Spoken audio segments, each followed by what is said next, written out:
अजूनही भाजलेले आणि उकडलेले मकाच खाताय का? मग ही युनिक आणि एकदम जबरदस्त लागणारी रेसिपी काही मिनिटात तयार होते आणि हा व्हिडिओ शेवटपर्यंत नक्की बघा. ही युनिक रेसिपी तुमच्यापर्यंत घेऊन आले आहे पंचपक्वान्न. चला तर रेसिपीला लगेचच सुरुवात करूया.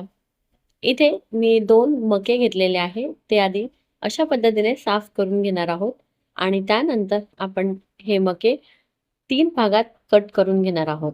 फक्त एक मका आणि 10 मिनिटात तयार होणारा हा युनिक स्नॅक तुम्हाला तुमच्या घरातलं फेव्हरेट पर्सन बनवेल. नक्कीच.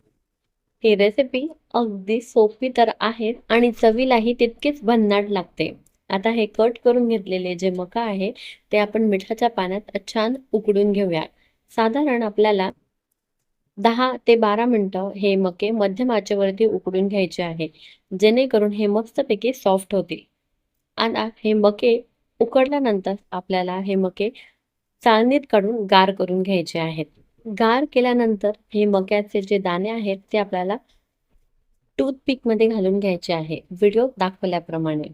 आता या दाण्यांमध्ये आपल्याला मैद्याचं पीठ घालायचं आहे. साधारण 3 ते 4 चमचे इतकं मैद्याचं पीठ मी या दाण्यांमध्ये घातलेलं आहे आणि हे मैद्याचं पीठ आपल्या दाण्यांना छान आपल्याला कोट करून घ्यायचं आहे.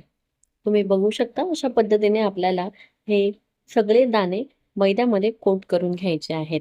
आता गरम-गरम तेलामध्ये हे मक्याचे दाणे सोडून द्यायचे आहेत आणि छान प्रकारे आपल्याला हे मक्याचे दाणे तळून घ्यायचे आहे. साधारण 2 ते 3 मिनिटं कडक तापलेल्या तेलामध्ये मध्यम आचेवरती आपल्याला हे मक्याचे दाणे तळून घ्यायचे आहेत. अशा पद्धतीने आपण हे सगळे मक्याचे दाणे तळून घेणार आहोत.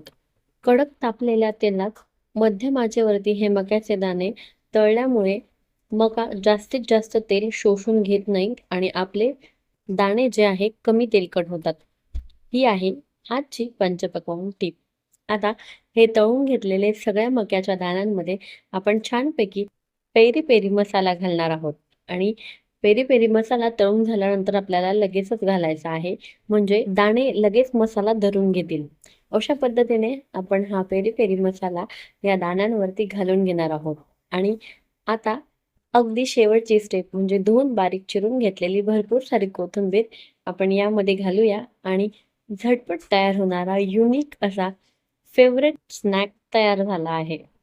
तर कशी वाटली ही झटपट आणि कुरकुरीत मक्याची रेसिपी? आवडली असेल तर व्हिडिओला एक लाईक नक्की करा.